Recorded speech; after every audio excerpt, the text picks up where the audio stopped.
Eleanor Whitfield gripped the silver tray, knuckles white, while 3 feet beyond the parlor door, her husband called her useful for nothing but an heir. She did not drop the tray. She did not weep. She turned, walked the servants' corridor, and pressed one hand against the soft swell of her belly, the unborn son he would never deserve to hold. Before we begin, kindly tap subscribe and stay with this story till the very end. And tell me in the comments, what city are you watching from? I'd love to know how far this story has traveled tonight. The morning Eleanor Whitfield Harrow learned she was carrying a child, she did not tell her husband. She told the mirror first. She stood at the dressing table with both palms flat against her stomach and stayed there a long while, as though her hands could hear something her ears had not yet learned to believe. Then the door opened behind her. "Mrs. Harrow?" "Come in, Ruth." Ruth Bell set the tea tray down and looked at her once hard.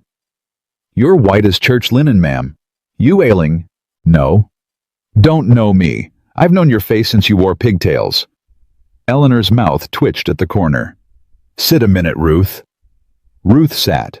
She was 48 years old, broad-shouldered, a free woman of color who had come with Eleanor from her father's house at Whitfield 3 summers back. She wore a clean gray dress with the sleeves rolled to the elbow against the August heat, and her hands were folded the way a woman folds her hands when she suspects bad news. "Ruth," Eleanor said, "I'm with child." Ruth did not gasp. She did not cry out. She closed her eyes for one long moment and opened them shining. "Praise be," she whispered. "Praise be, Miss Eleanor." "Dr. Mercer came yesterday from the village. He says I'm near the 4th month." "4th month and you ain't told a soul." "I wanted to be certain." "Mr. Harrow?" Eleanor did not answer. Ruth's jaw set. "Mrs. Harrow." "I'll tell him tonight, Ruth. At the political supper, with all them congressmen and their pipe smoke and their port wine. After supper, when the men go through to the parlor for Madeira, I'll carry the tray myself. I'll find a moment, and I'll tell him." For a long while, Ruth said nothing. She poured a cup of tea the color of weak honey, and her hand did not tremble, though her mouth was tight as a drawstring. "And what do you reckon he'll say?" "He'll say what a husband says, Ruth." "Yes, ma'am. He's been waiting 3 years." "Yes, ma'am. He's been waiting." Eleanor took the cup from her, and Ruth did not look at her, and for a moment the only sound in the room was the small clink of porcelain meeting saucer. "Ruth." "Yes, ma'am." "Speak." "Ain't my place, Mrs. Harrow." "It's always your place. Speak." Ruth folded her hands again. Her eyes did not lift. "I've been carrying this house's linen 3 summers, Miss Eleanor. I've been bringing his shirts down to the wash and bringing 'em up clean. I know which side of the bed he sleeps on and which side he don't. And I know when a man comes home to a wife and when a man comes home to a house." "Ruth." "I'm saying it because you told me to." "Go on." "He comes home to a house, ma'am. He don't come home to you." Eleanor set the teacup down. Her hand did not shake. That was the first sign, though she did not know it yet, that something inside her had already begun preparing for the evening. "He'll change his mind when I tell him." "Yes, ma'am." "He will, Ruth." "Yes, ma'am." "Stop yes-mamming me." "Yes, ma'am." Eleanor laughed very softly, and for a heartbeat it almost sounded like the old laugh, the one she had brought with her from her father's house. Almost. By the time the bell rang from the south field, she had bathed and dressed in the cream-colored gown she had not worn since the spring assembly, and Ruth had brushed and pinned her hair, and she was a woman ready to give a man news that would change his life.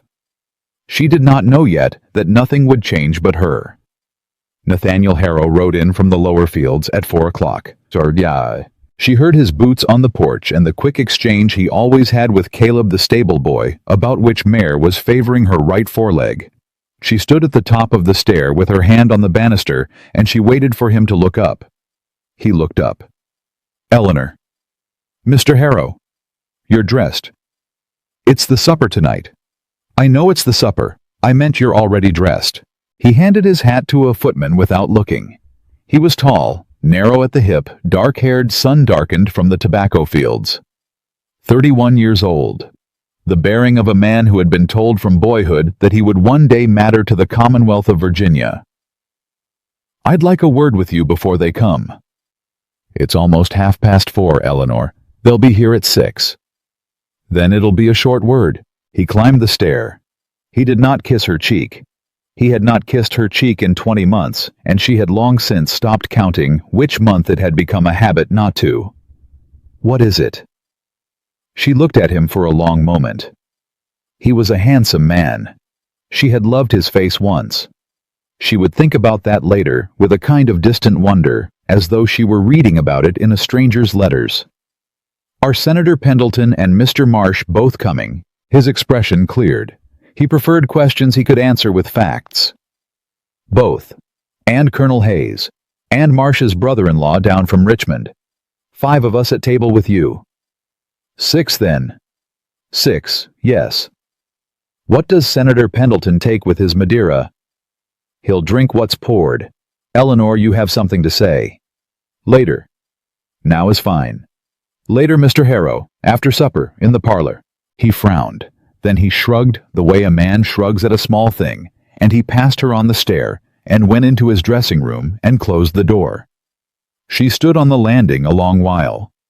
When she came down for the supper, she carried herself the way her mother had taught her, chin-level, shoulders back, hands folded at the waist. Her mother had been dead 9 years, and Eleanor had carried her body that way every day since. The supper itself she would not remember well afterward. She would remember the way Colonel Hayes spoke of the Indian treaties as though the men inside them were furniture. She would remember the way Senator Pendleton smiled at her too long and too softly when he said her father had been a fine man and a finer judge. She would remember Mr. Marsh's brother-in-law mistaking her for Nathaniel's sister and Nathaniel correcting him without apology. "My wife, sir, Mrs. Harrow. My mistake. A pleasure, ma'am." "The pleasure is mine." It was not. She ate 3 bites of duck and 1 bite of pear and drank half a glass of water. By 8 o'clock, the men had gone out to finish their cigars on the back terrace, and by 1:30 they had come back through to the parlor for the Madeira. She rose from her chair. "I'll bring it myself, Ruth." "Mrs. Harrow." "I'll bring it myself." Ruth handed her the silver tray. 6 small glasses on it, ruby dark, trembling faintly with the weight of her steps. She walked the length of the dining hall and into the back corridor that ran behind the parlor, and at the door she paused because the door was half open and because she could hear them. She had not meant to listen. Colonel Hayes first. "You're a fortunate man, Harrow. Fortunate. Pendleton tells me her father left her 140 acres on the Shenandoah. 160. 160 then. By God." "A man does what a man must, Colonel." There was laughter. It was not unkind laughter. It was the laughter of men who had been raised together and who had agreed long ago what was funny. Senator Pendleton said, "She's a quiet thing, your wife. Pretty as a wren. Speaks when spoken to." "She does." "You ever wish she spoke a little more?" "No."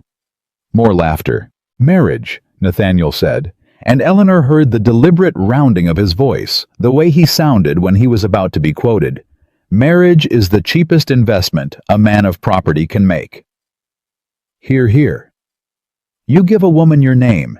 She gives you a parcel of land, a tolerable reputation, and if God smiles a son, the arithmetic is simple. And if God don't smile, then God don't smile. You build a wing on the east side of the house, you put her in it, and you ride to Richmond on Fridays. The men laughed harder. The tray in Eleanor's hands did not move. She felt every glass on it. She felt the silver beneath her thumbs. She felt the place where her right palm was beginning to sweat against the handle, and she did not let it slip. Marsh's brother-in-law said, "Come now, Harrow, be honest. You ever care for the girl?" "Care," Nathaniel said. And the word was not unkind, which was the worst part of it. Care is a word boys use. I have a gentle burden, gentlemen. She runs my house well. She doesn't argue. She'll give me an heir or she won't. And if she does, then once that heir is weaned, She may live out her years on the East Wing, and I'll see her at Christmas dinner, like a kind aunt. By God, Harrow. It's the honest answer. I won't pretend to a poet's heart at this table. Not after the third Madeira. There was a small silence. Then Senator Pendleton said, "You always were the cold-blooded one, Nat." "I'm the practical one." "Same thing." "Pour the man another glass, Marsh. He's getting sentimental in his old age." The laughter rose again and rolled and crested. Eleanor stood 3 feet from the door. She did not drop the tray. She did not move. She would think later that there had been a moment in there, 1 heartbeat, perhaps 2, when her body might have done a different thing. Might have crashed the tray against the parquet. Might have flung the door open and shamed them in front of God and Virginia. Might have wept aloud the way a wife was supposed to weep when she discovered a thing like this. Her body did none of those things. Her body did the thing it had been raised to do. It turned, slowly, with the tray steady. It walked on bone-quiet slippers back along the corridor it had come down. It passed through the dining hall where the candles had burned down by a half-inch since she had risen from the table. It passed Ruth in the pantry without speaking. "Mrs. Harrow?" Eleanor walked past her. "Mrs. Harrow." "The Madeira." Eleanor walked past her. "Miss Eleanor." She stopped at the foot of the back stair. She set the tray down on the low oak chest beneath the window. The 6 glasses chimed once very softly, the way bells chime when a child runs past a sleeping church. She straightened. She put one hand against the banister. She turned and looked at Ruth. "Take the tray in, please." "Ma'am." "Take it in. Pour them another round. Smile at Colonel Hayes. He likes a smile from a colored woman. He won't notice you're not me." "Mrs. Harrow, what's happened?" "Take it in, Ruth." Ruth picked up the tray. Her hands shook for the first time that night. "I'll come up directly." "No, stay with them. Until they leave. I want to be alone." "Miss Eleanor." "Please." Ruth went. Eleanor climbed the back stair. She did not weep on the stair. She did not weep on the landing. She walked the long carpeted hall to her bedroom, and she shut the door, and she sat down on the edge of the bed in her cream-colored gown. She pressed both hands flat against her stomach. "Hello," she said very quietly, into the small dark space between her ribs and her hands.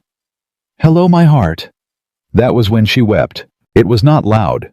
It was the kind of weeping a woman did when she had been raised in a house where weeping was considered a failure of breeding. Her shoulders did not shake. Her face did not crumble. 2 tears went down her cheeks and onto the cream silk above her stomach, and a third followed and a fourth, and then she stopped because she heard a sound she did not recognize. It was her own voice. "He won't have you," she said into her hands. "Do you hear me, child? He won't have you." Ruth came up at 10:30. The door opened without a knock. Ruth always knocked. Tonight she did not. "They've gone. All of them." "Senator Pendleton's gone to bed in the guest wing," the others rode out.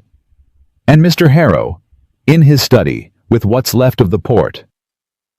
Ruth stood in the doorway with the candle in her hand, and she looked at Eleanor, and Eleanor looked at her, and neither of them said the thing they were both thinking. Eleanor said, "I want a basin of warm water, ma'am. And I want my hair down." "Mrs. Harrow, what happened in the parlor?" "My hair, Ruth." Ruth set the candle down and came to her. She unpinned Eleanor's hair without speaking, and the long brown weight of it fell down Eleanor's back, and Ruth ran the soft brush through it, the way she had done every night for 3 summers, and Eleanor sat very still, and Eleanor did not weep again. "Ruth." "Yes, ma'am." "What did my mother say to me the morning of my wedding?" "Miss Eleanor." "You were there. You remember?" "I remember." "Say it back to me." Ruth's hand paused mid-stroke. She said, "A woman who can't hold her tongue can't hold a household." "Yes." And she said, "A wife is judged by the silences she keeps, not the words she says." "Yes." And she said one more thing. "Miss Eleanor." "Say it, Ruth." Ruth set the brush down. She turned Eleanor by the shoulders so that Eleanor faced her, and she crouched in front of the bed and took both of Eleanor's hands in her own, and her thumbs were rough where they had carried other people's laundry. She said, Ruth said softly, Eleanor, if the day ever comes when you must leave him before you tell him why. Yes. Miss Eleanor, what happened in the parlor? Nothing that wasn't always there, Ruth. Tell me. He said I was a gentle burden. He said when I give him his heir, I'm to live on the east wing and see him at Christmas dinner like a kind aunt. Ruth did not speak.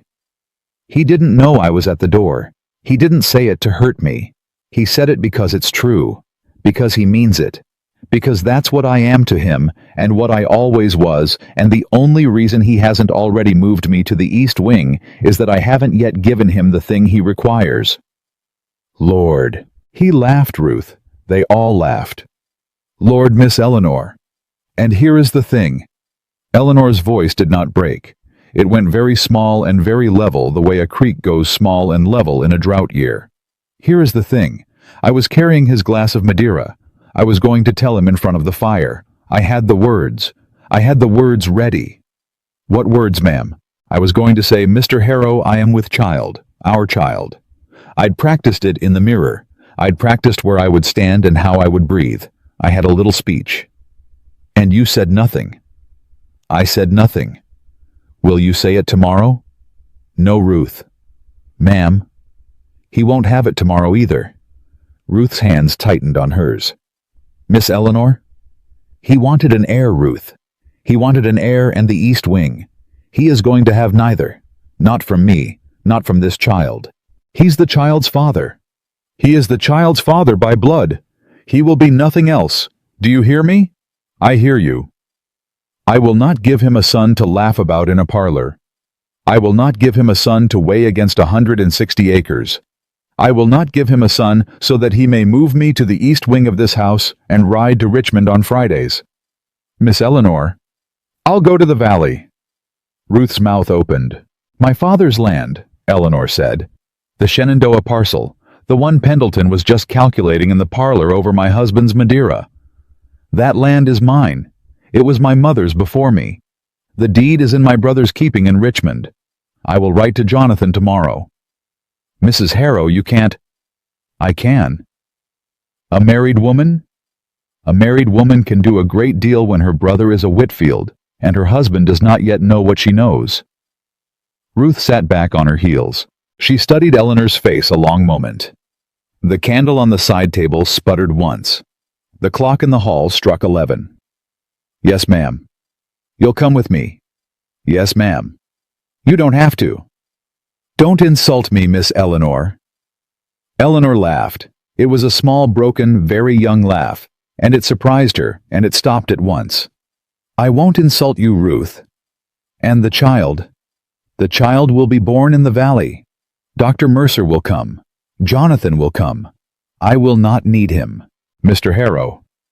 I will not need him. And if he comes, he will not come. Miss Eleanor, if he comes. Eleanor's hands let go of Ruth's. She rose from the bed and walked to the window and put her palm flat against the cool glass.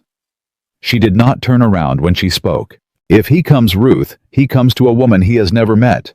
Because the woman he married, the gentle burden of his parlor, is going to die tonight in this room, and the woman who lives in the valley by autumn will not be her. Lord help us. Lord won't help us, Ruth. Lord helps men. Women help each other. There was a long silence. Then Ruth stood. Yes, ma'am. Pack only what fits in the 2 small trunks. Linen, 2 of the plain gowns, the blue cloak, my mother's Bible, the writing case. Yes, ma'am. Don't tell the kitchen. Don't tell Caleb. Don't tell anyone in this house. No, ma'am. And Ruth. Ma'am. Tomorrow morning when Mr. Harrow comes down to breakfast, I want a violet on his plate. Ruth blinked. A violet, ma'am? 1 single violet, from the south garden, the way I used to leave them when I still believed. Ma'am, you said, I want him to see it. I want him to look at it, and I want him not to know what it means, and I want him to leave for the lower fields without asking. because that is the last violet he will ever receive from me in this life. Ruth and I want him to walk past it like a fool. Yes, ma'am. And then I want you to take it off the plate after he's gone. And then we begin. The violet was on the plate at 6 minutes past 7. Ruth set it down herself. A single one, blue-purple, the stem trimmed clean, laid beside the silver fork, the way Eleanor had laid them every morning for the first 8 months of her marriage, and had not laid them once in the 16 months that followed. Eleanor sat across the table. She did not look at the violet. She looked at her tea. Nathaniel came in at 1:15 in his riding coat, smelling of horse and tobacco and the morning. He sat. He shook out his napkin. He picked up his fork. He cut his ham. He ate it. He cut a second slice. The violet stayed where it was 3 inches from his plate, the same color the sky had been at 5 o'clock when Eleanor had not slept. "You're up early," he said.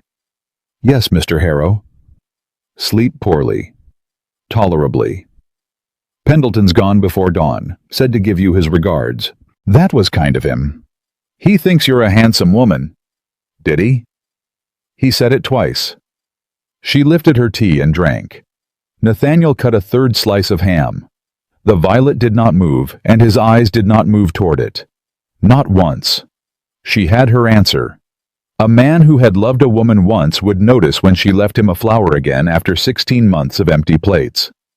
A man who had only possessed her did not see it sitting where his butter knife had been. "More tea, Mr. Harrow." "Please," she poured. He rose at 7:30, kissed the air near her temple. He had not kissed her temple itself in over a year, and left for the lower fields. The door shut. The clock ticked. Ruth came in from the pantry and stopped 3 feet from the table, the way a woman stops when she sees a body she has not yet been told is dead. He didn't see it. "No, Ruth." Not even. He looked through it like it was a salt cellar. Ruth came to the table and picked up the violet. The petals had begun to curl at the edges from the heat of the room. She closed her hand around it. "What now, ma'am?" "Now I write to Jonathan." "In Richmond." "In Richmond. And you take the letter to the post rider at the crossroads, not the house rider, the one that runs the Charlottesville stage. He don't come till Wednesday. Then we wait till Wednesday. That's 3 days. 3 days, Eleanor said, is nothing. We have until November. The letter took her 2 hours to write. She wrote it in the small back parlor where the morning sun did not reach until 10 o'clock. She wrote it standing because if she sat, her hands shook and she would not have her brother see a Whitfield woman's hand shaking on a page. She wrote in plain language the way her father had taught her. A Whitfield says the thing once says it true and does not repeat it. Dear Jonathan, I am with child. I am leaving him. I am coming to the valley. Then she stopped, because that was 3 sentences, and her father had taught her 4 was the limit. She added, I will tell you the rest in your own parlor. She folded the letter and sealed it, and wrote her brother's name across the front in a hand that did not tremble. She gave it to Ruth at noon. You don't read this. You don't show this. You don't say my name when you hand it over. Ma'am? And Ruth. Yes, Mrs. Harrow. If anything happens to me, if I am taken ill, if I do not come down to breakfast, if Mr. Harrow asks you a question and your face moves, you burn this letter and you say nothing, and you tell my brother only when you are in his presence, not before. Miss Eleanor, promise me. I promise you. Go. Ruth went. Eleanor stood at the back window and watched her cross the kitchen garden in her gray dress and her clean kerchief, and she did not move from the window until Ruth was past the smokehouse and out of sight on the post road. Then she sat down on the floor. She did not faint. Whitfield women did not faint. She simply sat down because her knees had decided without consulting her that they were done holding her up for the morning. Dr. Silas Mercer came the following Tuesday.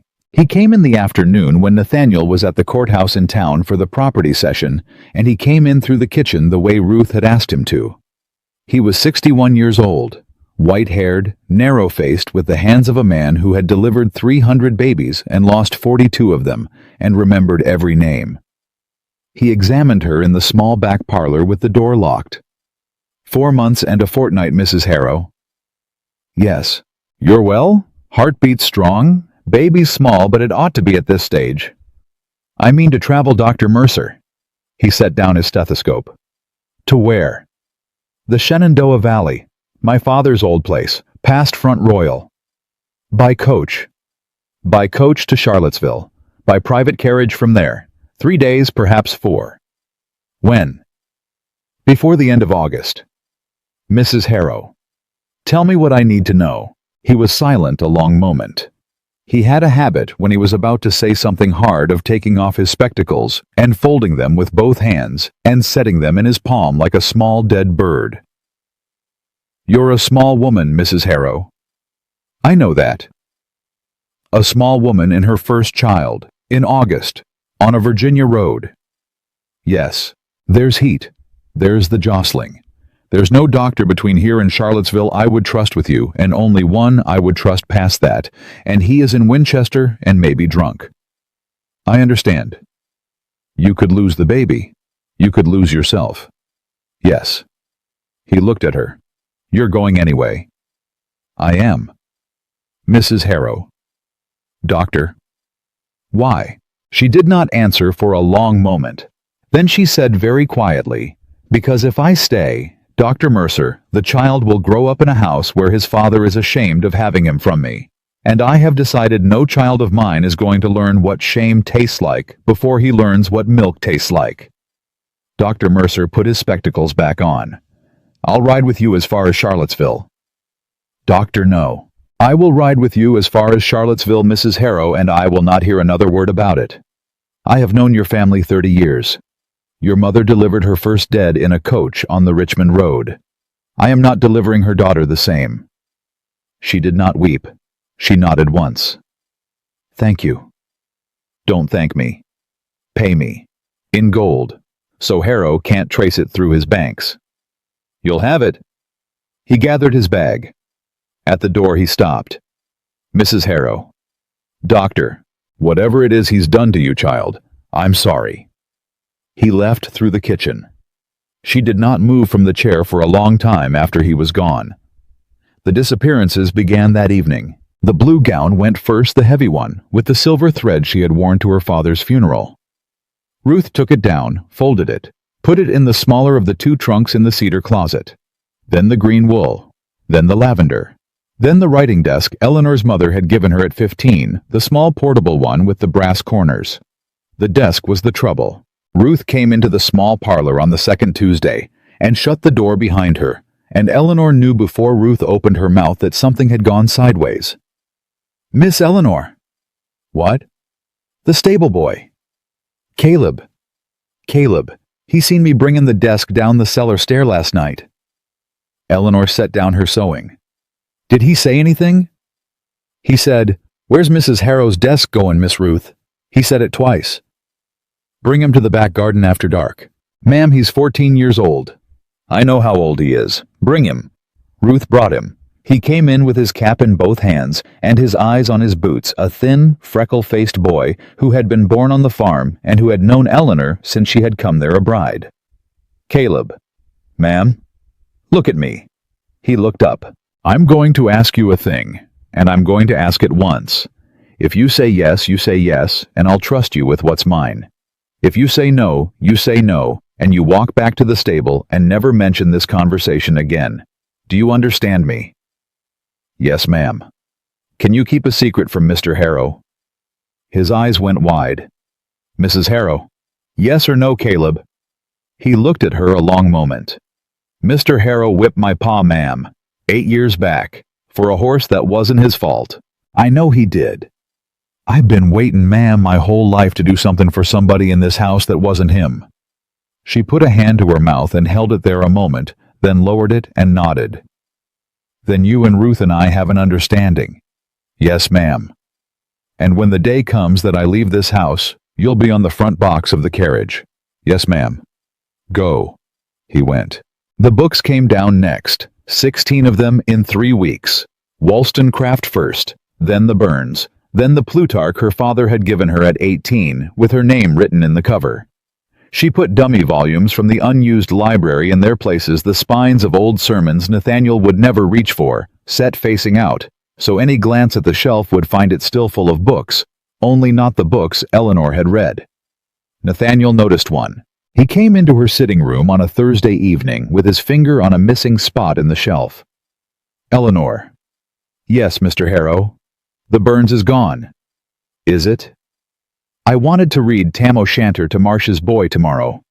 I'll find it. You have it here. I had it last week. I returned it. Perhaps Ruth dusted it onto another shelf. He looked at her. She did not blink. Eleanor. Yes. Are you well? Perfectly.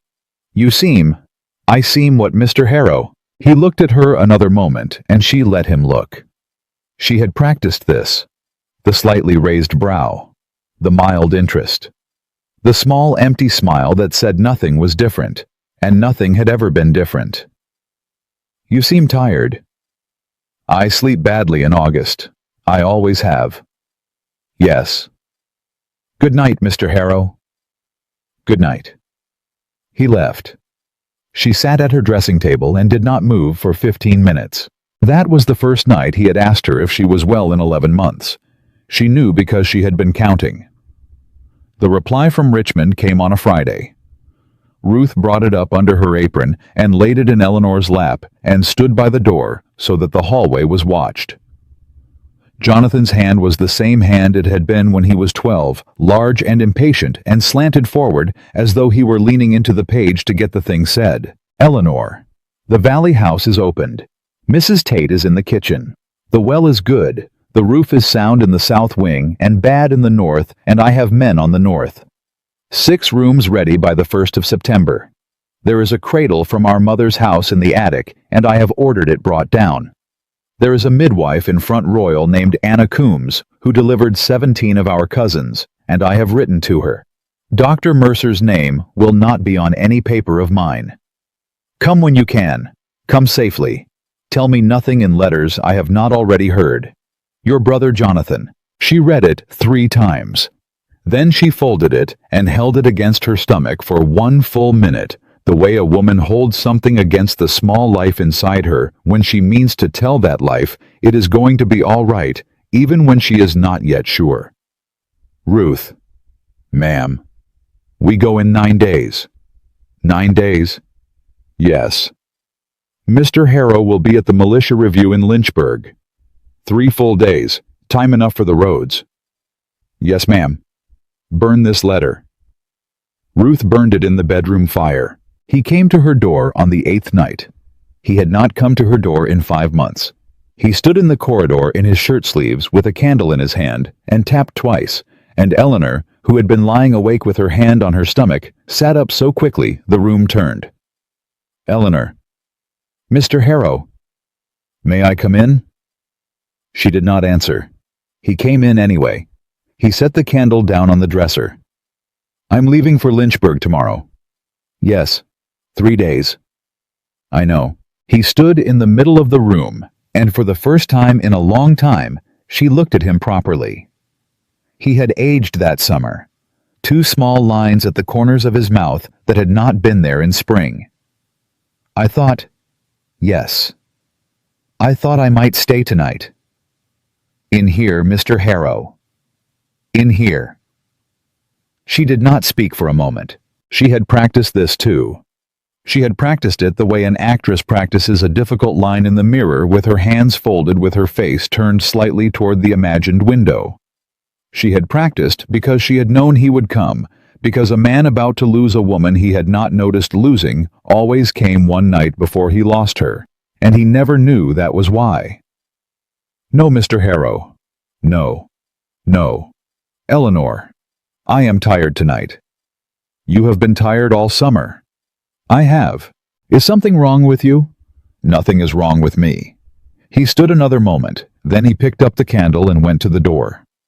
At the door he turned. Eleanor. Yes. When I come back from Lynchburg? Yes. I would like to talk to you. About what, Mr. Harrow? About us. She was glad the candle was in his hand, and not in hers, because her hand had begun to shake at last, 3 weeks too late for it to matter. "When you return," she said, "we will talk." He left. She did not sleep that night. She left 2 mornings later. She did not run. She walked down the front stair at 5:30 with her gloves on and her bonnet tied and her 2 small trunks already in the carriage at the side door. Caleb was at the reins. Ruth was beside her. Dr. Mercer was waiting at the crossroads. She did not write Nathaniel a letter. A letter would have been the kind of thing a wife wrote. She left instead the silver tea service on the breakfast table polished with 3 cups set out. One for him. One for Senator Pendleton when he came through next Tuesday. And one empty, the saucer turned upside down for her. He would see it. He would not understand it. He would in time. The carriage was past the gate by 6. She did not look back. She had thought she would. She had practiced not looking back too, because that was the kind of detail her mother would have warned her about. A Whitfield woman, her mother had said, does not give a leaving man the gift of her face. So Eleanor sat with her hands in her lap, and her eyes on the road ahead, and Ruth holding her left hand, and the carriage rolled past the south fields, where the tobacco was tall, and she did not look back. He found her in Charlottesville. He had ridden 2 days and a night. He had not changed his shirt. His horse was lathered. He came into the inn parlor where she was taking tea with Dr. Mercer, and he stopped in the doorway, and the room around him went quiet, the way a room goes quiet when a man comes in carrying a thing he does not yet know is grief. "Eleanor." "Mr. Harrow." "You will come home with me." "No, Mr. Harrow." "Eleanor." "Sit down. You're frightening the innkeeper." He did not sit. Dr. Mercer rose, gathered his coat, nodded once at Eleanor, and left them. Ruth stepped to the corner of the room and folded her hands. The innkeeper's wife went into the back kitchen and closed the door. Nathaniel crossed to the table. "You'll come home with me. Now. Tonight." "No." "Why?" "For my health." "Your health?" "Yes." "Eleanor, I am not a fool."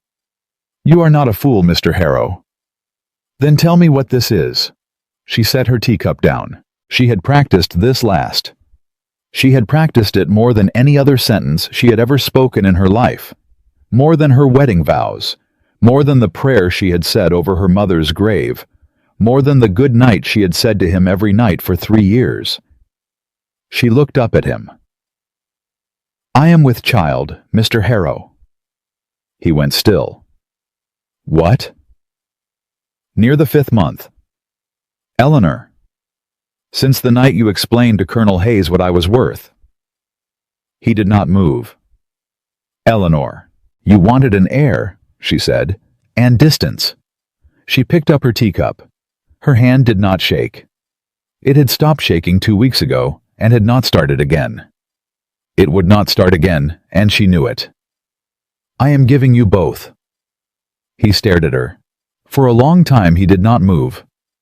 He stood at the head of the table with his coat unbuttoned and his hair damp at the temple, and his eyes on her face, and he did not move, and Eleanor did not move either.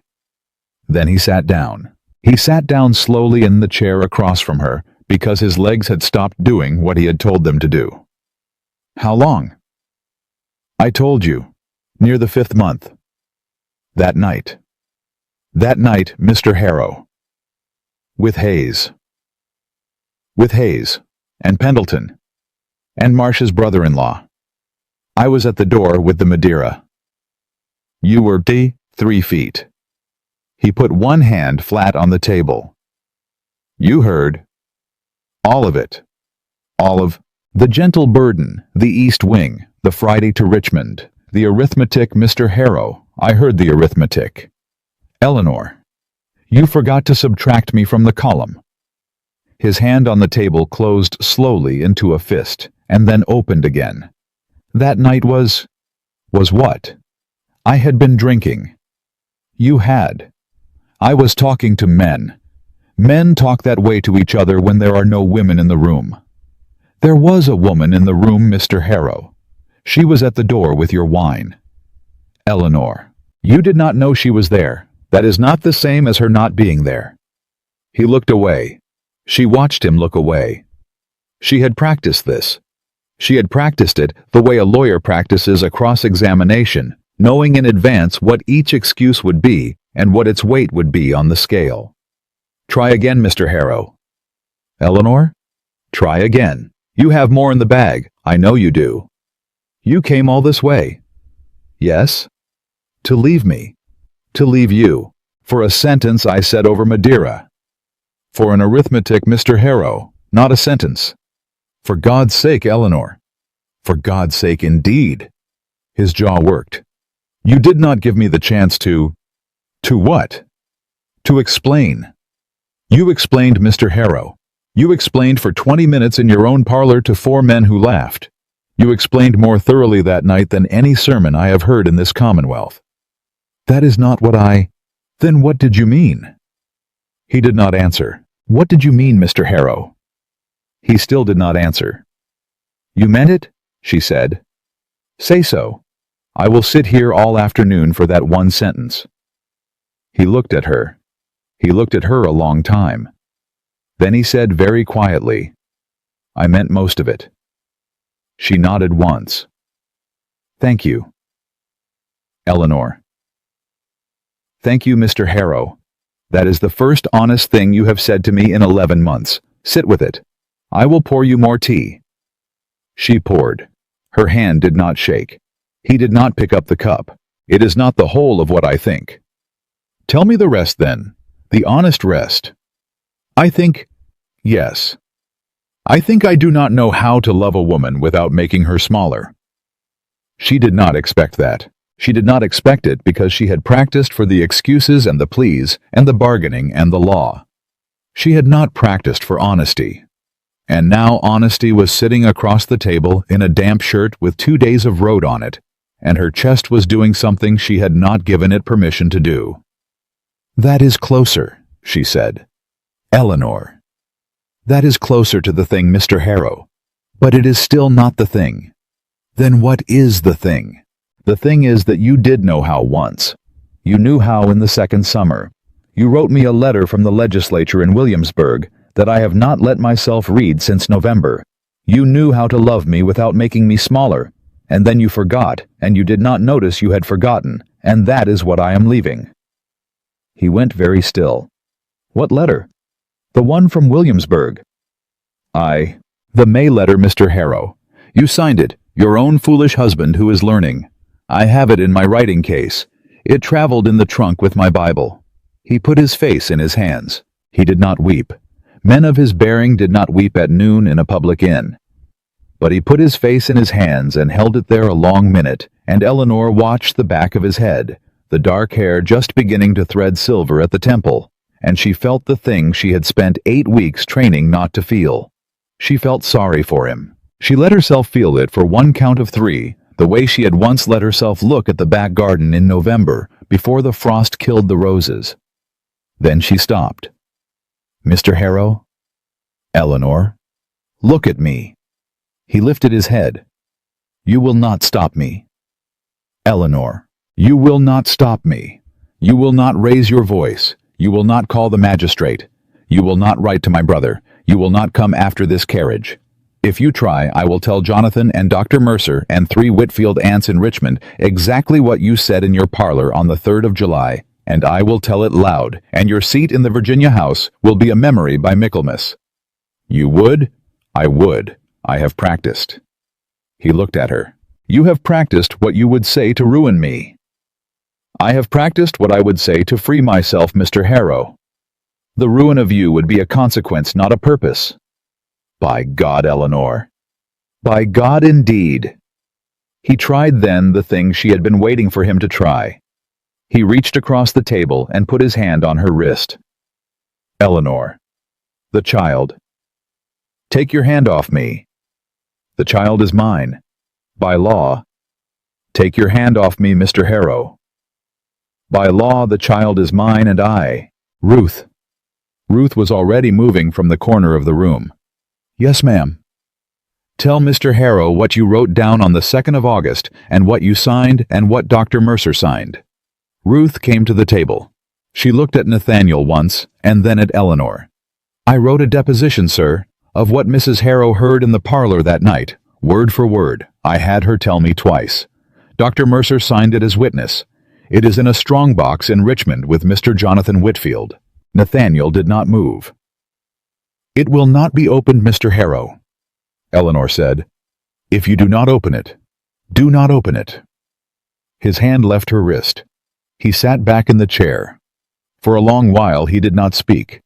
The clock on the inn parlor wall ticked off a minute and another minute and a third. The innkeeper's wife passed the door once and looked in and went away again without a sound. "Eleanor." "Yes." "What do you want?" "I have told you. I want to leave. Beyond that, I want to be seen." "By whom?" "By the man I married. If he is still alive in there, I want him to come to the valley in the autumn when the leaves have turned, and I want him to come without his coat unbuttoned and his horse lathered. I want him to ask to be allowed to listen, not to speak, to listen. And then we will see, Mr. Harrow. We will see whether listening is a thing you can still learn. And until then, you go home. You sit in the parlor where you said it. You drink your Madeira alone. And you think very carefully about which woman you married and which woman you were married to, because they were not the same woman, and one of them is leaving for the valley today, and the other one died in her bedroom on the 3rd of July at 10:30. He closed his eyes. When he opened them, they were wet, and she did not look away, because she had practiced not looking away too. "Eleanor." "Goodbye, Mr. Harrow." She stood. He did not stand. She walked past him to the door. Ruth followed. At the door, Eleanor stopped because she had one more thing to say, and it was not the thing she had practiced, and her hand was on the door frame to steady it. "You said the arithmetic was simple." "Yes. Run it without me." She walked out. She did not look back when the carriage rolled out of the inn yard. Caleb was on the box. Ruth was beside her. Dr. Mercer had gone ahead to arrange the team at the next post. The road bent west. Charlottesville fell behind them, and Eleanor put her hand flat against her stomach and did not weep until they were 8 miles out. When she did, she wept quietly, and Ruth held her left hand without speaking, and the road went on. Behind them in the inn parlor, Nathaniel Harrow sat at the table for 40 minutes without moving. The innkeeper's wife brought him coffee. He did not drink it. She took it away, brought a brandy, set it down, and went away again. He drank the brandy. He paid his bill. He rode out of Charlottesville at 1 o'clock, and he rode east, and he rode all afternoon and into the dark. His horse went lame the second time at the Cumberland crossing, and he traded it for another at a smith's that knew his name and did not ask why his coat was open. He came up the drive to Harrow Hall at the 2nd hour after midnight. The house was lit at the front door for him the way it was always lit. The footman opened the door. The footman did not look at his face. "Mrs. Harrow's room." "Sir?" "Where is it?" "Where it has always been, sir." "Take me there." The footman took a candle and walked him up the front stair. At the door he stopped because Nathaniel had stopped, and he waited. "Leave me." "Sir?" The footman went. Nathaniel opened the door. The bed was made. The bed was always made. The curtains were drawn back. The dressing table was clear. The cream-colored gown she had worn at the supper on the 3rd of July hung in the wardrobe. His hand was on it before he knew what his hand was doing, and the silk was cool, and she had not worn it since. He opened the writing desk drawer. Empty. He opened the second drawer. Empty. He opened her wardrobe wider. 3 plain gowns hung where there had been 10. Her riding habit was gone. The green wool was gone. The lavender was gone. He stood with his hand still on the cream silk, and he counted the empty hangers, and there were 7, and he stopped counting at 7 because he did not trust himself past 7. He went to the bookshelf. He pulled out a volume of sermons. Behind it stood another volume of sermons which made no sense until he pulled out the second one and saw the dust in a square behind it where a different book had once been. He pulled out a third, a fourth. Then he stopped because he was a grown man on his knees in his wife's empty bedroom, pulling sermons off a shelf at 2 in the morning, and the only sound in the house was the sound of his own breathing, which had gone wrong somewhere between Charlottesville and the front gate. He sat down on the floor. He sat with his back against her bed and his hands open in his lap, and he looked at the cream gown in the wardrobe across the room, and he said her name once into the empty space. Eleanor. The room did not answer. He did not move for an hour. When he moved, it was to the cedar trunk at the foot of her bed. It was the small one, the one she had brought from her father's house. The brass had been polished by Ruth that spring, and the polish was beginning to dull. He lifted the lid. It was nearly empty. A few winter linens, a folded shawl, a small wooden box with her father's hand on the lid. He opened the box. Inside was a single sheet of paper folded once. He took it out. He unfolded it. It was Eleanor's hand. But it was not Eleanor's hand at 30. It was Eleanor's hand at 25, the way she had written before her father died, the way she had written when she signed letters with an upward curl on the Y in her name. The date at the top was the 8th of June, 2 summers past. My own foolish husband, it began. He stopped breathing. You will not read this, the letter said. You will not read this because I am not going to send it. I am going to keep it in my box because there are things a wife is supposed to feel and not say, and a Whitfield woman especially is supposed to feel and not say, and my mother told me on her deathbed never to write down a feeling I would not show. So this is a letter you will not have. But I am writing it anyway because last week you came home from the legislature with mud on your boots, and you sat on the kitchen step, and you told Ruth a story about Senator Madison's hat, and you laughed. You have not laughed like that in a long time, and I stood at the pantry door and I watched you laugh, and I thought, this is the boy I married. This is the boy who came up the drive at Whitfield with his hat in his hand and asked my father if he might write to me. This is the boy who wrote me from Williamsburg and signed it foolish. This is the boy. I do not know where the boy goes when you are at supper with Colonel Hayes. I do not know where the boy goes when you are reading the Richmond paper at breakfast and you do not look up. I do not know where the boy goes. But I want you to know in this letter, you will not read that I have been looking for him. I have been looking for him every day for 2 years, and I have not stopped. Yours in a way I will not say to your face, Eleanor. He read it 3 times. He folded it. He puts it back in the box. He put the box back in the trunk. He closed the lid. He sat with his hand on the lid for a long time. Then he got up and went down to the parlor. The parlor was as it had been on the night of the 3rd of July. The footman had cleaned it. The decanters were full. The Madeira glasses had been polished. The chairs were set the way they had been set for the supper, 4 of them, around the small table by the window, the 5th turned toward the fire. He did not sit in any of the chairs. He stood in the doorway, where Eleanor had stood with the tray.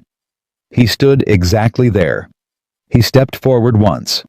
He measured the distance with his eye. 3 feet to the chair where he had sat. 3 feet to where he had laughed. He stood at that mark for a long time. Then he walked to the small table by the window. He poured a Madeira. He did not drink it. He carried it back to the doorway. He set it down on the parquet at the place where Eleanor's feet had been on the night of the 3rd of July. He sat down beside it. He sat down on the parlor floor with his back against the doorframe and the unopened glass beside him. And he did not drink it, and he did not move, and he did not weep. And he stayed there until the gray light came in through the east window. He stayed there past the light. He stayed there until the cook came down for the kitchen fire at 5 and stopped in the doorway and put her hand to her mouth and did not speak. He looked at her. He did not ask her not to tell the other servants. He did not ask her anything. He said very quietly the only sentence he had been able to find in all the long night, the only sentence that he believed all the way through. She was 3 feet away. The cook backed out of the doorway and went to the kitchen and did not speak of it to anyone in that house for the rest of her life. Nathaniel Harrow sat on the floor of the parlor where he had set it. Outside, the August sun came up over the south fields where the tobacco was tall, the same fields the carriage had passed at 6 on the morning Eleanor Whitfield Harrow had not looked back. Inside, the empty glass of Madeira caught the first light. And Nathaniel Harrow did not for the first time in his life know what a man like him was supposed to do next. The valley took her in like a mother. Mrs. Tate was on the front step before the carriage stopped. Her sleeves rolled to the elbow, her gray hair coming out of its knot, the way it had come out of its knot when Eleanor was 9 years old and had ridden up that same drive on a pony with Jonathan behind her. "Miss Eleanor." "Mrs. Tate." "Get out of that coach, child. You look half a ghost."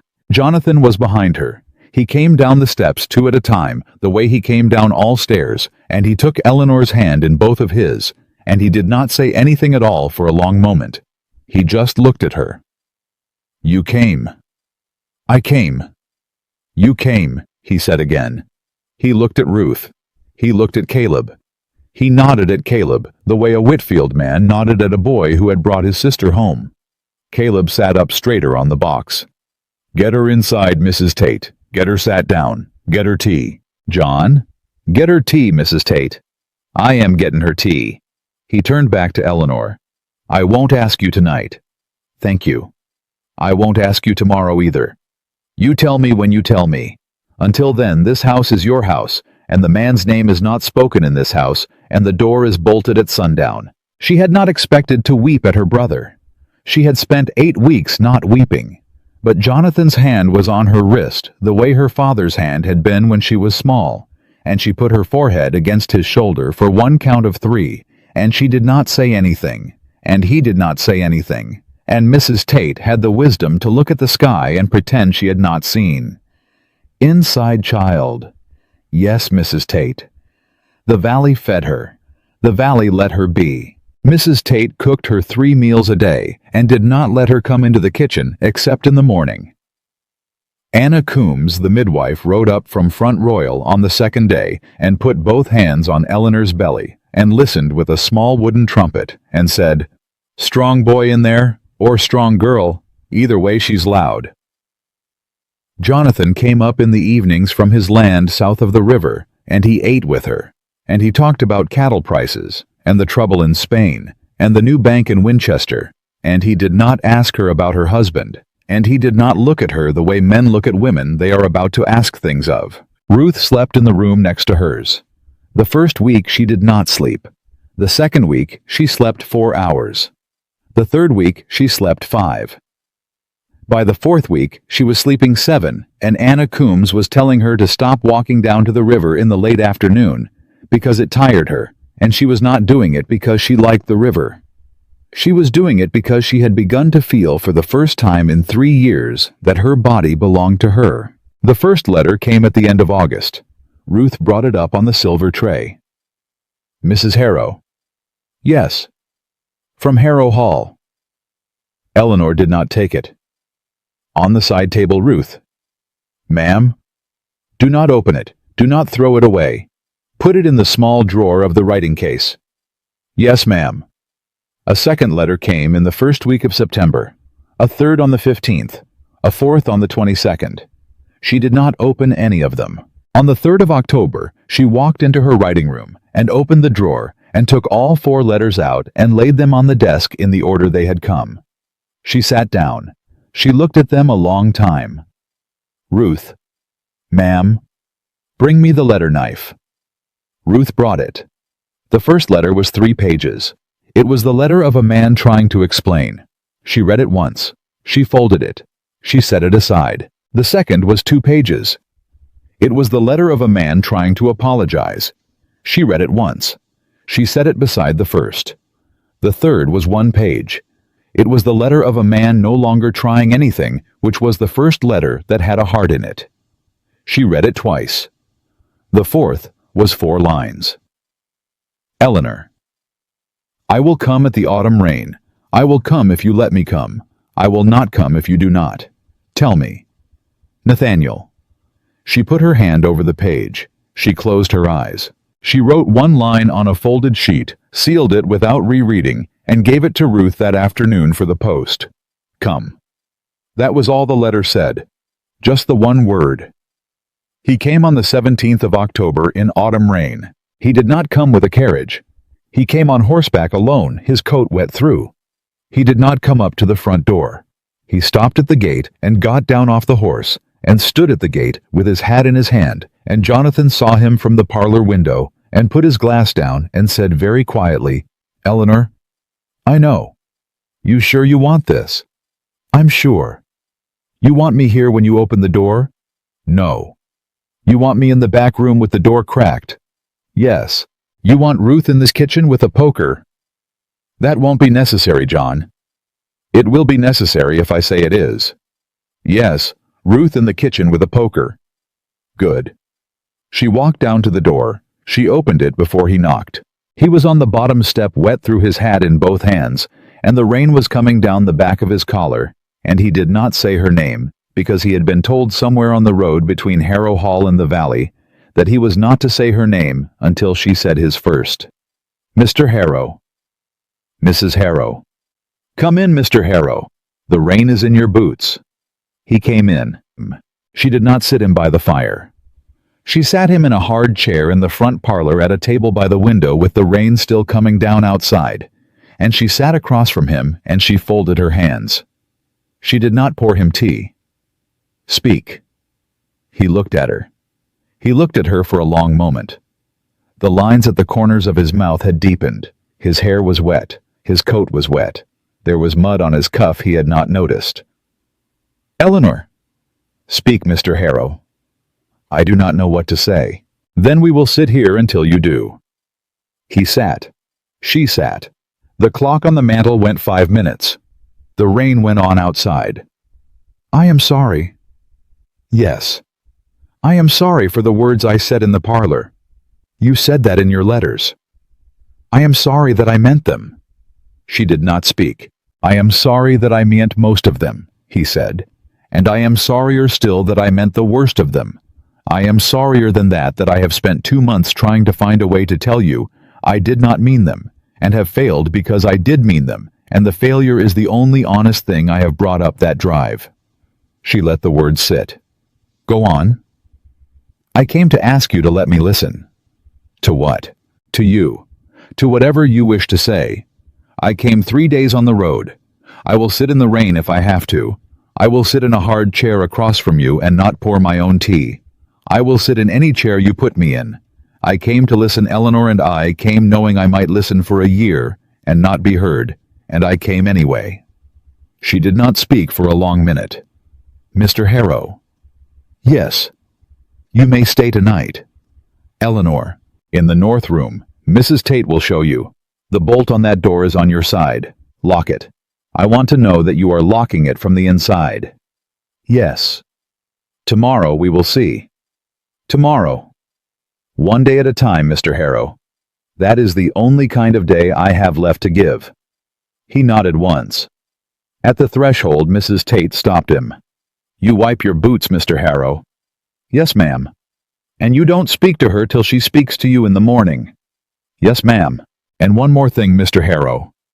"Ma'am." "You do anything in this house that I don't like, you don't sleep in this house the next night. Are we clear?" "We are clear, Mrs. Tate." He followed her up. Eleanor did not move from the parlor until the door of the north room closed, and she heard the bolt slide. Then she sat down on the floor in her own front parlor in the 7th month of her child, and she did not weep, but she did put her hand over her mouth for a long time. The slow weeks began. He did not speak at breakfast. He waited for her to speak first. The first morning she said only, "Mr. Harrow." He said, "Mrs. Harrow." That was all. The second morning she said, "Did you sleep?" "No." "Why?" "Because you are in this house, and I am in this house, and I have not been in the same house with you for 8 weeks. I spent 8 weeks practicing the words you would say to me this morning, and you said only Mr. Harrow and I had not practiced that. Then practice it tomorrow." "Yes." The third morning she said, "What did you do after I left?" "I sat on the parlor floor for 3 days." "All 3?" "All 3. The cook brought me bread. I did not eat it. Senator Pendleton came on the Tuesday. I did not see him. And then I went to the library. I read your books. The dummies you had put in. I pulled them off the shelves. There were 16 empty places." There were. I sat in the library a week. What did you do there? I made a list of every conversation we had in the last year that I should have heard differently. How long was the list? 41 items. She set down her cup. 41. 41. I have it with me. In the saddlebag. I will not show it to you unless you ask. I will think about asking. She did not ask for 2 weeks. When she did, he brought the list down in the morning, and they read it together at the kitchen table, and she did not cry, and he did not cry, but he stopped on item 23, because his throat would not let him say the words, and she said very quietly, "Skip it, go on." "I cannot." "Then I will." She read item 23. It was the morning of her father's funeral. She had asked him to ride with her in the carriage from the church. He had said he had a meeting at the courthouse. He had not had a meeting at the courthouse. "I had not," he said. "I had no meeting." "I know. I did not want to be in the carriage." "I know that too." "I am sorry." "Yes. I will not say I am sorry again about this one, Eleanor. Once is enough for it. If I say it again, I am asking you to lift the weight off me, and the weight is mine." She looked at him a long time. "Yes, Mr. Harrow." She slid the list back across to him. "Keep it. Read it once a year on the 3rd of July, until you can read it without flinching." Yes. There were setbacks. In the 4th week at supper, he said something about Ruth that he should not have said. He did not mean it cruelly. He said it the way men of his class said such things, without thinking, the way a man might say the weather without listening to what the weather actually was. "Ruth has been a good servant to you, Eleanor." Eleanor set down her fork. "Ruth is not my servant, Mr. Harrow." Ruth was my mother's woman, and she came with me to your house because my mother on her deathbed asked her to, and she draws her wages from the Whitfield estate, and not from yours, and she has been my friend, Mr. Harrow. You have lived in a house with her for 3 years, and you do not know that, and the not knowing is exactly the thing I left." He did not speak for a long moment. "Tell me about her." "Tell you what?" "What I should have known. Ruth's husband was sold off a Carolina place in 1804. Her son was sold off the same place in 1807. She has been a free woman since 1809, because my father bought her papers and asked nothing in return except that she stay with my mother, which she would have done without papers anyway. She knows scripture better than the Reverend at Front Royal. She reads 3 newspapers, and she has been keeping the books of my mother's estate for 9 years. Do not call her my servant again, Mr. Harrow. Do not call her my woman. Her name is Ruth Bell." He did not eat for the rest of the supper.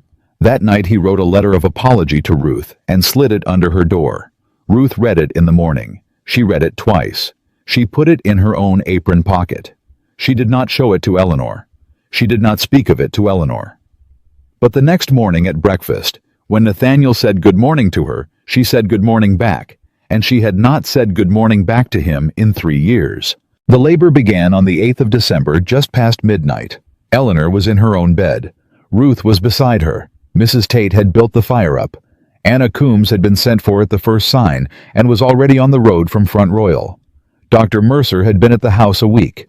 Nathaniel was in the north room.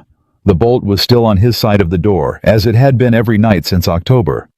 Mrs. Tate knocked at 1 in the morning. "Mr. Harrow, I am awake." "It has started." "How long?" "A long time yet. First child." "May I?" "You may not come in. You may sit in the kitchen. You may drink coffee. You may pray. You may not come past the kitchen door, Mr. Harrow." He went to the kitchen. He sat at the table. He did not drink coffee. He did pray. He had not prayed in 9 years. He prayed the way a man who has forgotten the words prays, which is to say, he sat with his hands open on the table, and he said her name into them, and he asked God very quietly for a thing he was not sure he had any right to ask for. The snowstorm came in at 3 in the morning. By 5, the wind was loud enough that he could hear it through the kitchen walls. By 7, the snow was past the lower step of the porch. By 8, Mrs. Tate came down to the kitchen with her hands red and her apron wet. "There's trouble." He stood. "What kind?" bleeding. More than there ought to be. Anna and Dr. Mercer are with her. Will she? I do not know, Mr. Harrow. Mrs. Tate. I do not know. Sit down. I cannot sit down. Then stand, but you do not come past this door. I will come back when there is a thing to tell. She went. He did not sit down. He stood at the kitchen door for 1 hour. He stood there for a second. He stood there for a third. The clock in the parlor struck 11, and he did not hear it. The cook brought him bread, and he did not eat it.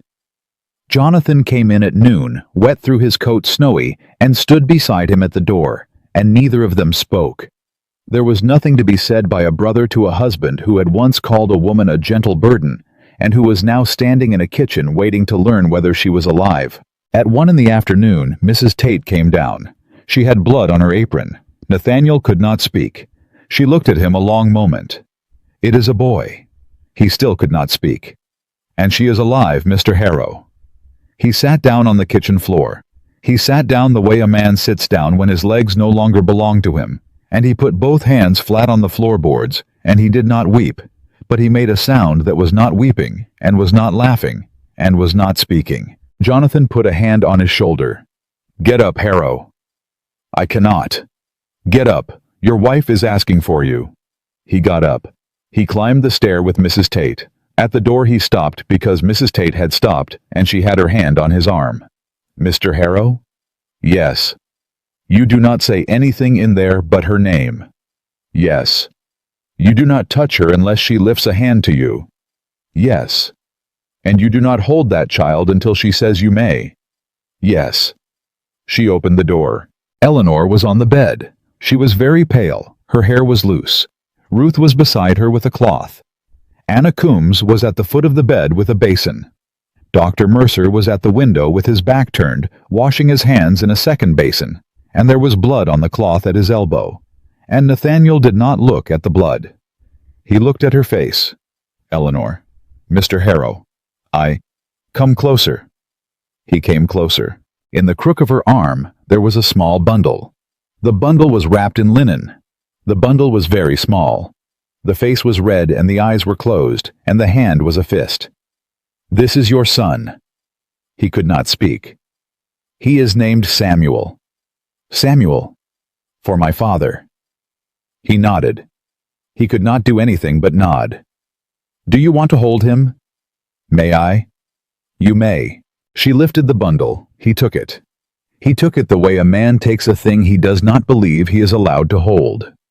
He cradled it against his chest, the small weight of it, the heat of it through the linen, the small breath against the open collar of his shirt. He did not weep when he looked at the boy.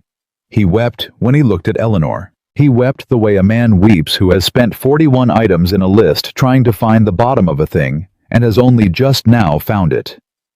He wept silently. He did not put the child down. He did not turn his face away. She watched him. She did not speak. After a long while she said very softly, You wanted an heir, Mr. Harrow. I do not want an heir. What do you want? You. You are sure. I am sure. There will be no more children, Mr. Harrow. He went still. Anna Coombs told me an hour ago. She told Dr. Mercer. They told me there will not be another. Whatever I had to give this child took. Do you understand what I am telling you? I understand. You wanted the arithmetic, Mr. Harrow. The arithmetic has been run. The land is mine by my father. The reputation is mine by my brother. There is one son, and there will be one son, and there will not be another. That is the column. Eleanor, subtract me from it, Mr. Harrow. There is nothing left of the column without me. I want you to look at the page, and I want you to know that. And I want you to decide tonight in this room with this child in your arms whether you have come up that drive in the rain for the arithmetic or for the woman who is lying in this bed. Because tomorrow morning I will not ask you again. He looked at her. He held his son tighter against his chest. He did not speak for a long time. The wind was loud at the window. Anna Coombs had not moved from the foot of the bed. Dr. Mercer had not turned from the basin. Ruth was holding Eleanor's left hand and looking at the wall, because there are moments a woman knows to look at a wall and not at a marriage. Eleanor. Yes. I came up the drive for you. Say it again. I came up the drive for you, not for the arithmetic, not for the column, not for a son, for you. I would have come up the drive if there had been no child. I came up the drive for the woman at the door who did not drop the tray.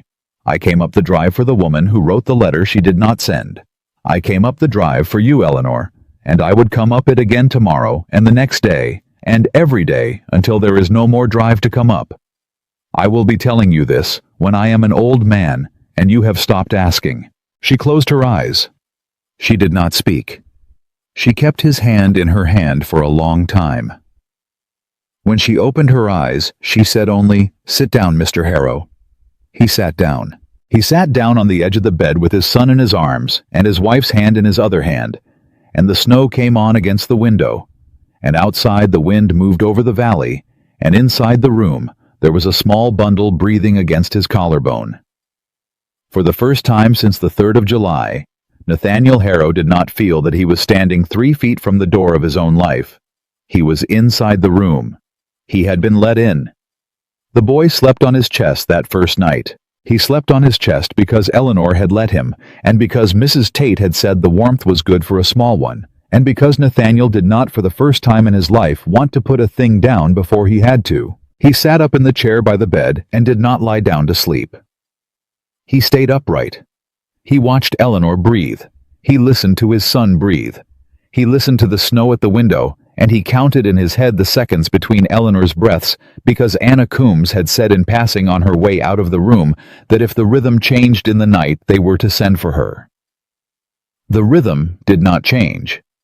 It did not change at midnight. It did not change at 1. It did not change at 3. By 4, he understood that she was going to live.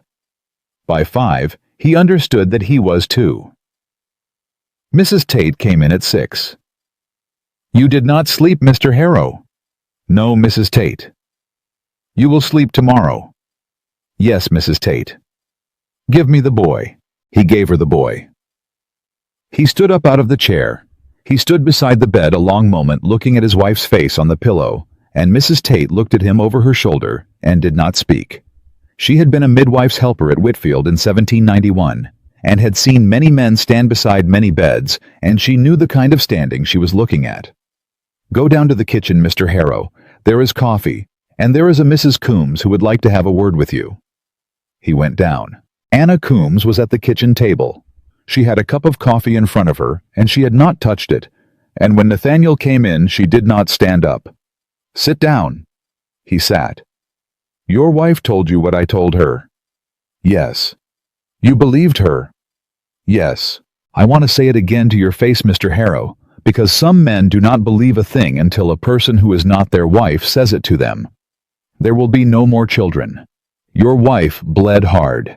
She bled harder than I have seen a woman bleed and live in 11 years. She is going to walk. She is going to nurse. She is going to live. But she is not going to bear another child, and if she tries, she will die in the trying. Do you understand what I am saying?" "I understand. Are you a man who can live with that?" "Yes." "Mr. Harrow?" "Yes." "Look at me when you say it." He looked at her. "I can live with that, Mrs. Coombs." She watched him a long moment. Then she picked up her coffee and drank. "Then welcome to your son's life," she said. "And keep your hands out of your wife's business until she asks for them." "Yes, Mrs. Coombs." The weeks moved like that. He did not go back to Harrow Hall in December. He did not go back in January. The overseer wrote letters, and he answered them by post. Senator Pendleton wrote in February inquiring after his health and his return to the spring session, and he wrote back saying he would not attend. Pendleton wrote again more sharply. He wrote back more shortly. In March, he wrote a third letter to the Speaker of the Virginia House, formally declining his seat for the year. He did not tell Eleanor. She found out when Mrs. Tate brought the post up and the letter from the Speaker's office returning. His declination was on the breakfast tray. "Mr. Harrow." "Yes." "This letter." I see it. You did not consult me. He set down his cup. I did not consult you, because I have not yet learned how to consult you. And I did not want to consult you badly. I declined the seat. I will tell you why, if you will let me. Tell me. Because I am not the man who should hold it. The man who held it last year was a man who told his guests in his parlor that he ran an estate by arithmetic. I do not believe that man should make laws for the Commonwealth of Virginia. I am going to spend a year not being that man, and at the end of the year, if you and I agree that I have unlearned him sufficiently, I will consider standing again. If we do not agree, I will not stand again. The seat is the easiest thing I have ever given up. She did not speak for a moment. Mr. Harrow. Yes. You did not consult me, but you are consulting me now. Yes? Then I am consulted. The seat may stay declined. We will see in a year. She poured his tea. Colonel Hayes came in the 4th week of May. He came up the drive at 4 in the afternoon in his uniform coat on a sorrel mare he had not earned. He did not announce himself in advance. He had been at Harrow Hall in July. He believed he was still entitled to Harrow's table. Mrs. Tate saw him from the kitchen window. Mrs. Harrow, Colonel Hayes. Eleanor was at her writing desk in the front parlor. She did not look up. Show him in, and tell Mr. Harrow. Yes, ma'am. He came in with his hat in his hand and his spurs ringing. He looked at Eleanor at the writing desk, and his face did the small, confused thing a man's face did when he had expected to see a hostess and had found a woman at work. Mrs. Harrow? Colonel Hayes. You're looking well? Thank you. I was passing through.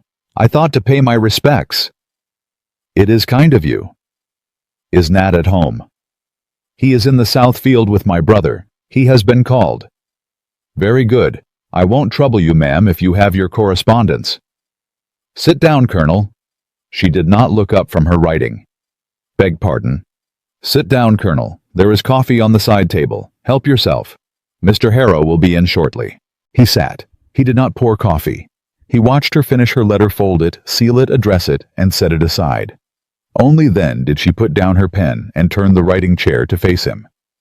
How was your journey, Colonel? Tolerable, ma'am, tolerable. He cleared his throat. Ma'am, Yes. I had heard a rumor, in Richmond. What rumor, Colonel? That you and Nat had that there had been some... Yes. He stopped. She did not help him. That there was a coolness between you. There was. Ma'am? There was. It has been addressed. I am glad to hear it, Mrs. Harrow. Are you? I am, ma'am. Then we will speak of other things. Nathaniel came in 10 minutes later. He came in with mud on his boots and his sleeves rolled up. He had been pulling fence posts. There was sweat on his collar. Colonel Hayes stood up. By God, Nat. Hayes, you look like a hired man. I have been a hired man this morning. Eleanor's gate hinge gave. Eleanor's gate. The gate to the kitchen garden. Yes. Well. Colonel Hayes laughed the easy laugh of a man who had not yet noticed the room he was in. I see Mrs. Harrow has made a useful husband of you after all. He said it the way he had said things in July. He said it like a joke. He said it the way men of his class said such things at one another to land on the dignity of the wife as a way to lift the dignity of the husband. Nathaniel did not laugh. He set down the rag he had been wiping his hands on. Sit down, Colonel. Nat, sit down. Hayes sat down. Nathaniel did not sit. He stood at the mantel with one hand on it, and he looked at Hayes for a long moment, and Eleanor at the writing desk did not turn her head, but she did not move her hands either, and she did not breathe. Hayes. Nat. Tom. Yes. I want to say a thing to you in this room, and I want to say it once. Nat. Once. Tom. Listen. Hayes nodded. On the 3rd of July last summer in my own parlor at a supper at my own table, I said a great many things about my wife that I should not have said. You laughed at them. Pendleton laughed at them. Marcia's brother-in-law laughed at them. I said the worst of them. The worst of them I will not repeat in this room, because she is in this room and she has heard them once in her life, and she will not hear them twice. The clock on the mantel ticked. Eleanor was at the door, with the Madeira. She heard every word. She left this estate carrying our son. She went to the valley alone. She nearly died in December bringing him into the world. She is alive because she is the most stubborn woman in the Commonwealth of Virginia, and because she was not going to die in a house that would prove me right. Hayes did not move. I came up the drive in October in the rain to ask her to let me listen. She let me. I have been listening since. I am still listening. I will be listening for the rest of my life. Do you hear me, Tom? I hear you.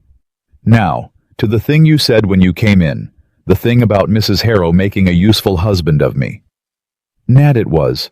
Yes, it was a thing men of our company say. I have said it about other men's wives. I said it once about your wife in 1812. I owe Mrs. Hayes an apology I have not paid, and I will pay it by post this week. Hayes flushed. Nat, in this house, in this parlor, in front of this woman, you will not speak that way again. Not about her, not about Mrs. Hayes, not about any wife in this Commonwealth. If you cannot keep that promise, Tom, you may finish your coffee and ride. I will not show you the door. I will not be uncivil, but you will not eat at this table tonight. The clock ticked. Hayes did not speak for a long time. Then he stood up. He did not pick up his hat. He stood beside the chair he had been sitting in, and he turned his hat in his hands, the way a man turns a hat when his throat is not working. Mrs. Harrow. Colonel?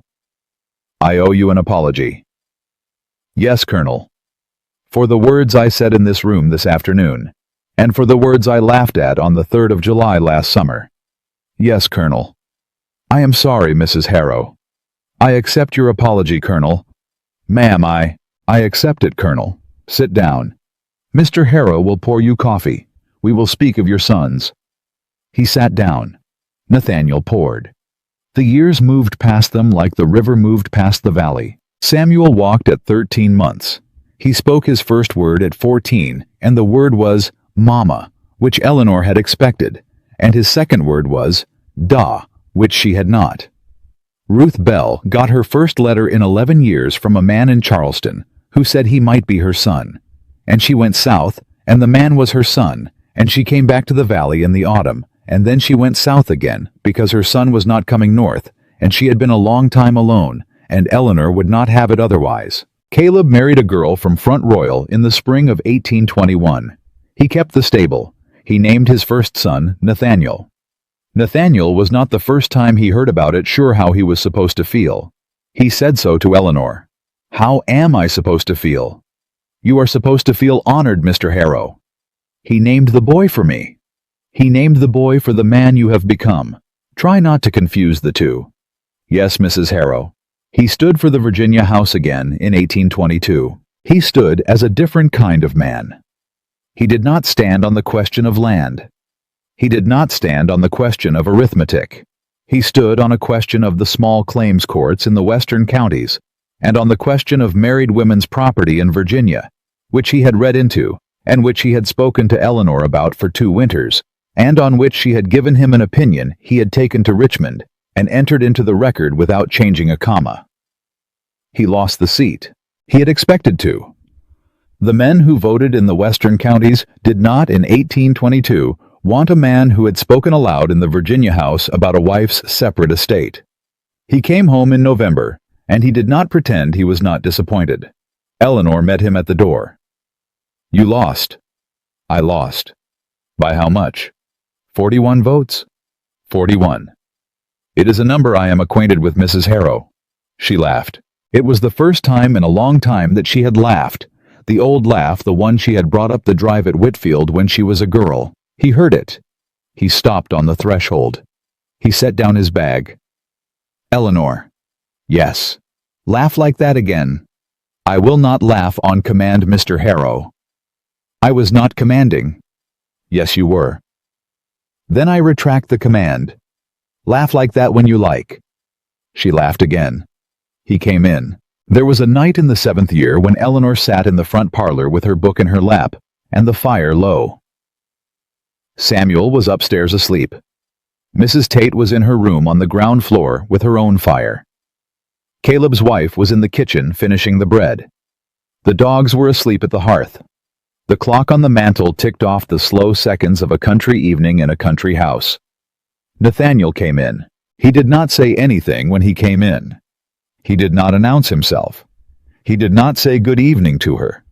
He came in quietly, the way a man comes into a room he does not want to disturb, and he sat down in the chair across the fire from her, and he did not pick up a book, and he did not pour himself a drink, and he did not ask her what she was reading. He sat. He looked at her. She did not look up at first. She turned a page. She read a paragraph. She turned another page. Then she looked up. He was watching her. He was watching her the way a man watches a thing he does not want to take from. He was not measuring her. He was not deciding what to do with her. He was not arranging her in any column of any arithmetic she could feel from across the room. He was looking at her. That was all. She let the book close in her lap. She looked at him a long moment. The fire moved. The clock ticked. The dogs breathed. She thought very clearly of the night on the 3rd of July, 11 summers, and a lifetime past, when she had stood 3 feet from a parlor door with a tray of Madeira in her hands and had heard a man say what she was worth. The man across the fire was not that man. The man across the fire was the man that man had become. Very slowly, very poorly, with many failures and many late apologies and many nights of standing in many kitchens, waiting to learn whether she was alive. The man across the fire had paid item by item for a list of 41 things and was still paying. The man across the fire did not know at this exact moment that she had decided 11 years ago she would let him pay if he would learn. He had learned. He had learned, and he was learning still, and he was sitting across from her with no question in his face, but the one that was answered every morning when she got out of bed and did not leave him. She smiled at him. It was not a wide smile. It was the small smile a woman gave a husband she had once nearly lost, and once nearly lost herself too. It was a smile she had not given to him in a parlor in Virginia 11 summers ago. It was the smile she had been keeping for a man she had once believed did not exist. He saw it. He did not smile back. Not at first. He looked at her, and his face did the small still thing his face did now, when he was given a thing he had not earned, and then very slowly, he smiled also. He did not speak. She did not speak. The fire moved. The clock ticked. The dogs breathed. After a long while he said very quietly, "Eleanor." "Yes, Mr. Harrow." "I do not require anything tonight." "I know you do not." "I came in to sit with you." "I know." "That is all." "Yes." She turned back to her book. He turned to the fire. The clock struck 9. They sat that way across the fire in a country parlor in the valley of the Shenandoah in a year that no record book in Virginia would think to mark for 1 full hour without speaking. And when the hour was over, and Nathaniel rose and bent and kissed her once on the top of her head, not on her temple, not on the air near her temple, but on the top of her head where her hair was beginning to thread silver, the way his had threaded silver. At 31, Eleanor Whitfield. Harrow closed her book and went up the stair beside her husband, and they did not say anything to each other because they did not need to, because she had been seen. She had been seen, and she had been kept, and she had been held by hands that had finally learned the difference between holding and owning. He had once called her a burden. He had called her a burden at a supper in his own parlor on the 3rd of July in the summer of 1816, while she stood 3 feet from his door, with the Madeira on a silver tray, and he had not known she was there. He spent the rest of his life learning he had been the burden. He spent it learning that the woman at his door had been carrying him for 3 summers, and had carried him through 41 items on a list, and had carried him up a drive in autumn rain, and had carried him through a snowstorm in December, and had carried him into a valley in Virginia, where the river ran slow, and the gate hinges gave in the spring, and the man he was supposed to be had room finally to grow. He spent the rest of his life carrying her in return. He carried her well. He carried her better year by year. He never carried her perfectly, because no man carries any woman perfectly, and Eleanor would not have respected him if he had pretended to. But he carried her, and she let him, and the carrying went both ways the way it was supposed to. Nathaniel Harrow died in the autumn of 1847 in his own bed in the valley, with his wife's hand in his, and his son grown and gone to a wife of his own in Charlottesville, and his grandchild's name on the christening cup at his bedside table. His last word was her name. The way he said it was the way a man says a name when he has finally, after 31 years, said it without armor. Eleanor Whitfield Harrow lived 9 more years. She is buried beside him at the small graveyard above the river in the Shenandoah Valley in the Commonwealth of Virginia, in a plot the Whitfield deed has held since 1791. The stone says her father's name, her mother's name, her husband's name, and her son's name. Beneath those 4 names, on a line of her own choosing dictated to the stonecutter the year before she died, are 5 words. She was seen at last. That is the end of the story of the woman who did not drop the tray. She did not drop it on the 3rd of July. She did not drop it on the day she left. She did not drop it on the day she came home to a man who had finally learned how to hold his own end.